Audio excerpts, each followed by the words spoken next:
Expression for pressure due to an ideal gas.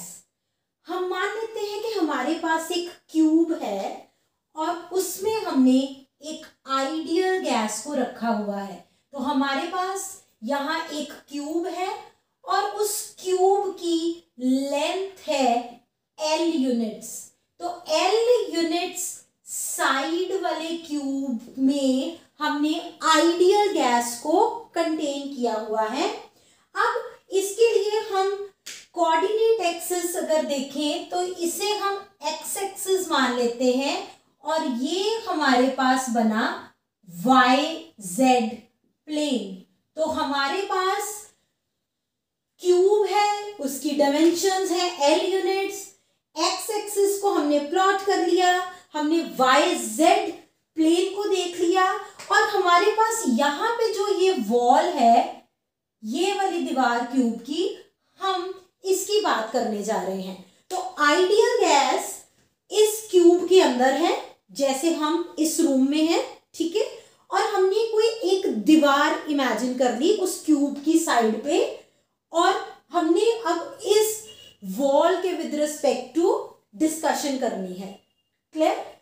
Now हमारे पास इस cube में है आइडियल गैस।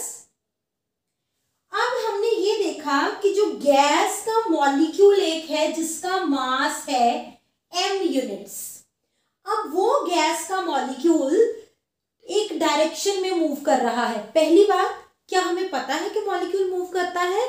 जी हाँ, हमने काइनेटिक थ्योरी की अजम्पशंस में पढ़ा है कि जो मॉलिक्यूल्स ऑफ आइडियल गैस हैं जो कि एक कंटेनर में हमने रखे हुए हैं, वो मॉलिक्यूल्स कांस्टेंट रैंडम मोशन में हैं। तो ये मॉलिक्यूल भी, जिसका एक मॉलिक्यूल हमने कोई इमेजिन करिए, वहां बहुत सारे मॉलिक्यूल्स ऑफ गैस हैं और हमने कोई एक मॉलिक्यूल जिसका मास m है, अब उसको ऑब्जर्व करना शुरू किया। अब वो मॉलिक्यूल का मास है m यूनिट्स। अब वो मॉलिक्यूल इस दीवार की तरफ जा रहा है, वो मॉलिक्यूल इस दीवार की तरफ जा रहा है। तो उसकी जो वेलोसिटी का कंपोनेंट होगा उसे माना Vx, Vy एंड Vz। तो ये वेलोसिटी का कंपोनेंट Vx, Vy, Vz, तो मतलब एक मॉलिक्यूल जिसका मास m यूनिट्स है वो इस प्लेनर वॉल की तरफ जा रहा है और उसकी वेलोसिटी है Vx, Vy, Vz। अब वो मॉलिक्यूल गया, दीवार के साथ टकराया, ठीक। अब यही मॉलिक्यूल दीवार के साथ टकराया और दीवार का एरिया कितना है? L square. इस वॉल का एरिया है L स्क्वायर। ये मॉलिक्यूल जब इस दीवार के साथ टकराया, इसका एरिया L स्क्वायर है, ये YZ प्लेन के पैरेलल है, ये प्लेनर वॉल जो कि अंडर ऑब्जर्वेशन है। अब हमने आइडियल गैस के लिए, क्योंकि हम ये मान रहे हैं कि इस क्यूब में आइडियल गैस है, तो आइडियल गैस की प्रॉपर्टीज को हमने समझा हुआ है कि जितनी भी कोलिजन्स होंगी आइडियल गैस को लेके वो सब इलास्टिक होंगी। तो यहाँ पे भी ये जो मॉलिक्यूल है ये दीवार की तरफ गया, इसने दीवार के साथ इलास्टिक कोलिजन की और इलास्टिक कोलिजन करने के बाद वो वापस आ गया, ठीक है। तो मॉलिक्यूल इस तरफ गया, Vx, Vy, Vz इधर गया, ठीक। Vx, Vy, Vz velocity components के साथ दीवार के साथ टकराया और वापस आ गया। जब वो वापस आया इस तरफ तो उसके कंपोनेंट्स बन गए -Vx, Vy and Vz। Velocity एक वेक्टर क्वांटिटी है, तो नेगेटिव साइन जब हमने यहाँ पे रखा तो ये नेगेटिव साइन डायरेक्शन को इंडिकेट कर रहा है। मतलब Vx, Vy, Vz के साथ गया और जब वो वापस आया तो हम, क्योंकि वो वापस आ रहा है, डायरेक्शन ऑपोजिट हो गई, तो -Vx, Vy एंड Vz। तो ये वेलोसिटी है after collision with the planar wall. आगे बढ़े। इस कोलिजन में अगर हम चेंज इन लीनियर मोमेंटम देखें, चेंज इन लीनियर मोमेंटम, अगर हम ये समझने की कोशिश करें कि इस कोलिजन के दौरान चेंज इन लीनियर मोमेंटम कितना हुआ, तो हमें देखना पड़ेगा final momentum minus initial momentum. तो हमें मॉलिक्यूल का फाइनल मोमेंटम देखना पड़ेगा और उसमें से इनिशियल मोमेंटम को माइनस करना पड़ेगा, तो हमारे पास change in linear momentum of the molecule आ जाएगा। अब मोमेंटम, ये समझते चले कि मोमेंटम क्या होता है। मोमेंटम होता है product of mass and velocity. Momentum क्या है, मास और वेलोसिटी का प्रोडक्ट। मास हम पहले ही डिस्कस कर चुके हैं, m।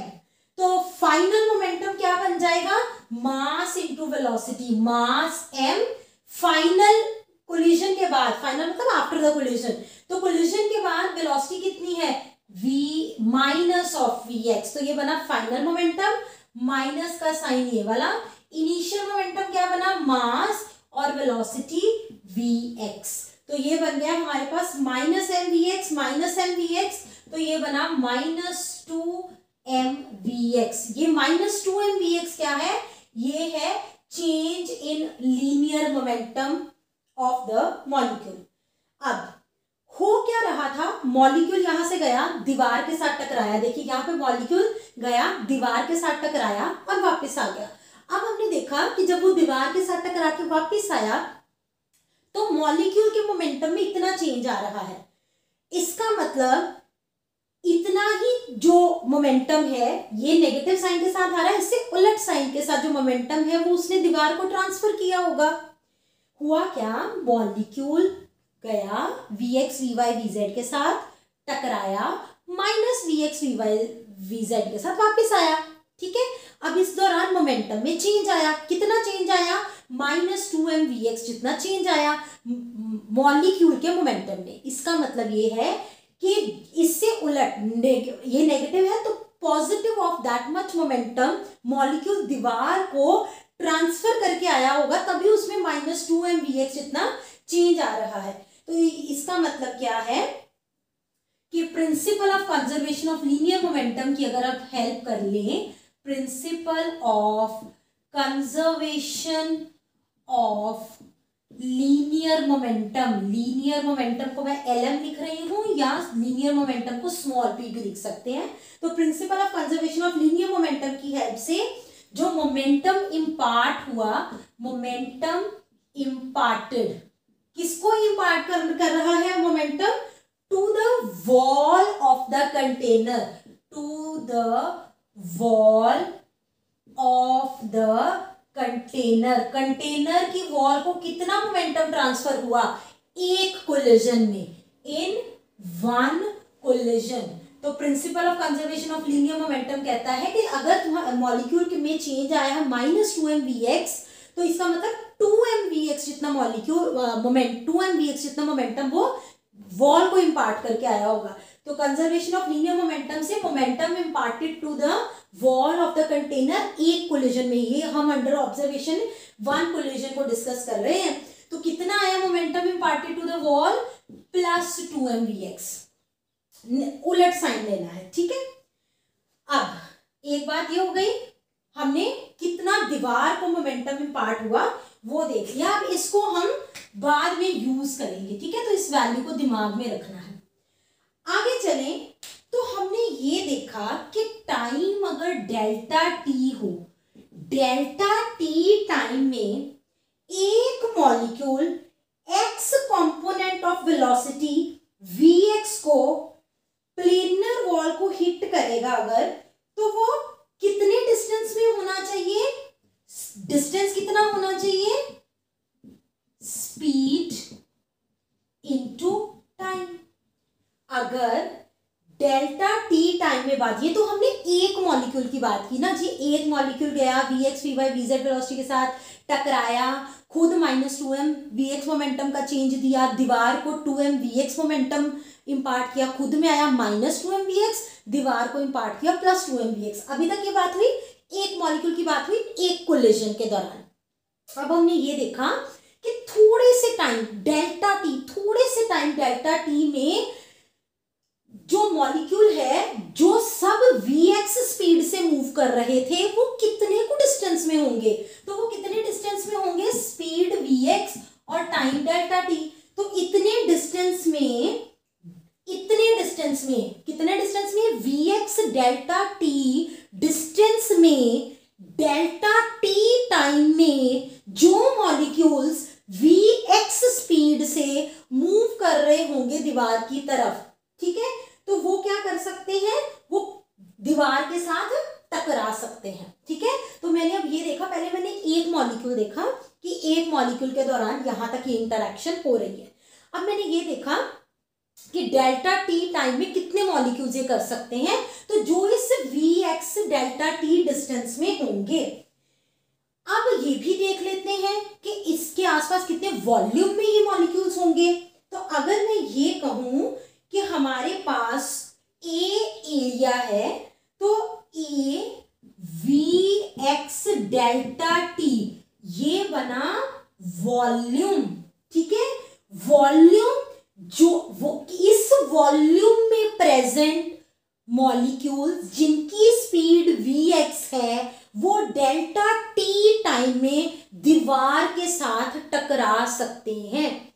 इस वॉल्यूम में avx delta T, avx delta T actual में avx डेल्टा टी थोड़ी हम पढ़ेंगे, वो कोई वैल्यू होगी, ठीक है, जैसे 3 metre cube, 12 metre cube, 5 metre cube. तो इतने वॉल्यूम में vx स्पीड के साथ मूव करते हुए डेल्टा टी टाइम में मॉलिक्यूल्स दीवार के साथ टकरा रहे होंगे या टकरा सकेंगे, ठीक है।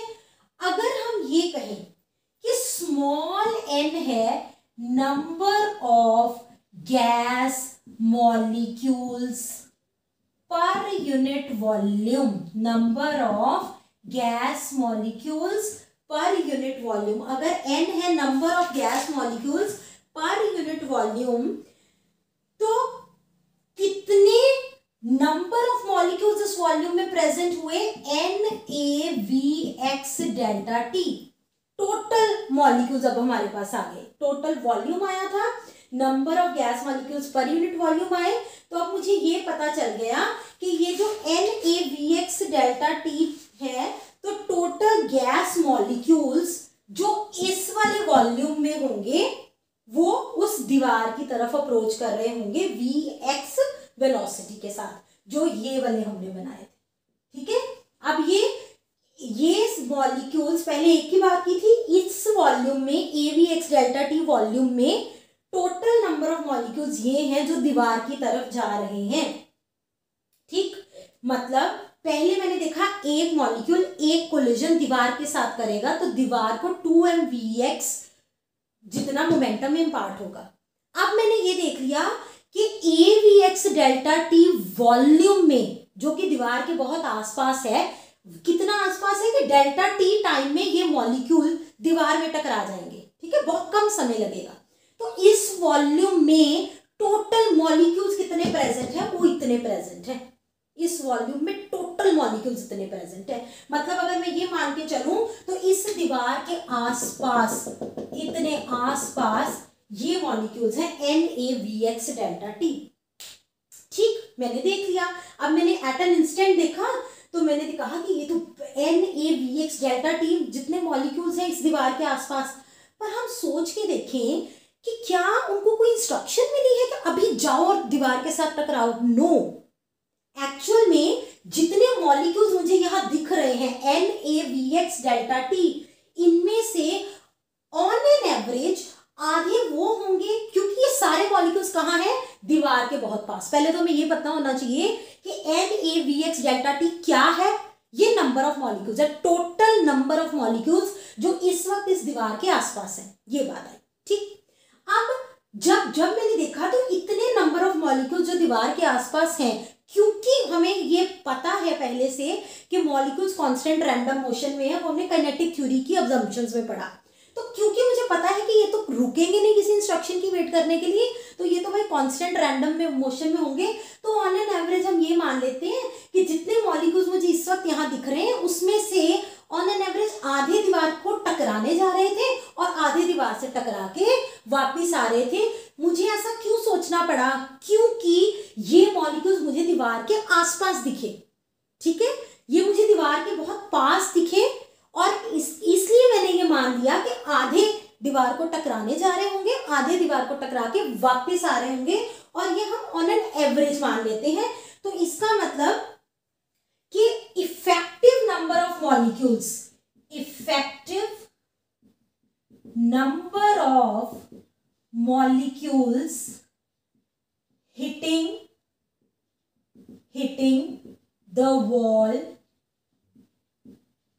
in time delta T. कितने मॉलिक्यूल्स टकरा रहे हैं? इससे आधे, ठीक है, इससे आधे होंगे जो टकराने जा रहे होंगे, बाकी आधे तो टकरा के वापस आ गए। जब मैंने ऑब्जर्व किया तो इतने हैं NaVX डेल्टा टी, इतने हैं इफेक्टिव नंबर ऑफ मॉलिक्यूल्स जो दीवार को टकराने जा रहे हैं। ठीक, अब एक मॉलिक्यूल टकराया था तो ये हुआ, इतने मॉलिक्यूल्स टकराएंगे तो क्या होगा वो समझने की कोशिश करेंगे। जब एक मॉलिक्यूल टकराया तो इतना मोमेंटम इंपार्ट हुआ और इतने मॉलिक्यूल्स टकरा रहे हैं। ठीक, तो मोमेंटम कितना ट्रांसफर हुआ दीवार को? तो मोमेंटम ट्रांसफर्ड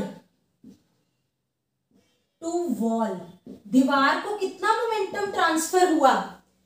एक ने जितना किया और जितने टकरा रहे हैं दोनों को मल्टीप्लाई कर दो। इतने टकरा रहे हैं और एक ने इतना दिया मोमेंटम टू द वॉल, एक ने इतना दिया मोमेंटम। अब देखिए कुछ कटिंग वटिंग हो रही हो तो हाफ कट गया, Vx का स्क्वायर बन गया, तो ये बना मेरे पास कुल मिला के MNaVx का स्क्वायर डेल्टा टी। ये अब मोमेंटम ट्रांसफर हुआ वॉल को। अब इस मोमेंटम से फोर्स जनरेट होगी, तो हम वो फाइंड आउट करने की कोशिश करेंगे कि इस मोमेंटम से कितनी फोर्स जो है वो वॉल के ऊपर ऑब्जर्व हो रही है। तो फोर्स कितनी होगी? मोमेंटम ट्रांसफर्ड, और उसको जब हम डिवाइड करेंगे टाइम टेकन के साथ तो ये फोर्स आ गई मेरे पास। तो मोमेंटम ट्रांसफर हुआ MNaVx स्क्वायर डेल्टा टी, और टाइम टेकन कितना लगा? Delta T. हम बात कर रहे थे कि डेल्टा टी टाइम में ये सब हो रहा है, ठीक है। अब हम यहाँ पे देख सकते हैं कि डेल्टा टी कट रहा है, तो मेरे पास फोर्स की वैल्यू आ गई MNaVx स्क्वायर। अब इस फोर्स से प्रेशर कैसे बनेगा? फोर्स से प्रेशर कैसे बनेगा? Pressure is force per unit area, तो जब हम इसे एरिया से डिवाइड कर देंगे MNaVx स्क्वायर को, जब हम एरिया से डिवाइड करेंगे वो बना MNVX स्क्वायर, तो ये बना प्रेशर। इतना प्रेशर एक्सर्ट हुआ भाई MNVX स्क्वायर जितना, ठीक, MNVX स्क्वायर जितना प्रेशर एक्सर्ट हुआ। अब यहां पे तो हमने बड़ी आसानी से एक बात कर दी कि वेलोसिटी Vx के साथ ट्रांसफर हो रहा है, वेलोसिटी Vx के साथ मूव हो रहा है, बट एक्चुअल में सभी के सभी मॉलिक्यूल्स के पास सेम वेलोसिटी नहीं हो सकती, ठीक है।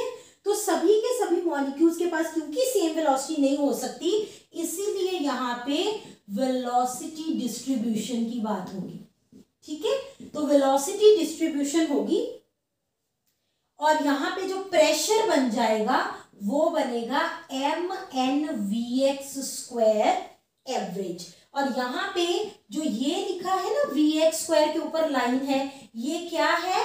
एवरेज ऑफ Vx स्क्वायर, ठीक है। जो x कंपोनेंट के अलोंग वेलोसिटी है Vx, उसका स्क्वायर और उसका एवरेज लिया है हमने। अब यहां तक हमने प्रेशर की एक वैल्यू पता कर ली, MNVX स्क्वायर एवरेज। अब जिस गैस के साथ हम डील कर रहे हैं वो गैस है आइसोट्रॉपिक। जिस गैस के साथ हम डील कर रहे हैं वो गैस आइसोट्रॉपिक है। आइसोट्रॉपिक होने का मतलब है कि उसकी फिजिकल क्वांटिटी हर डायरेक्शन में सेम रहे। फिजिकल क्वांटिटी, जिस गैस की फिजिकल क्वांटिटी हर डायरेक्शन में सेम रहे, उस गैस को कहते हैं आइसोट्रॉपिक गैस। अब क्योंकि ये गैस आइसोट्रॉपिक है तो इसका मतलब इसकी कोई प्रेफर्ड डायरेक्शन ऑफ मोशन नहीं होगी। Preferred direction of motion of molecules नहीं होगी,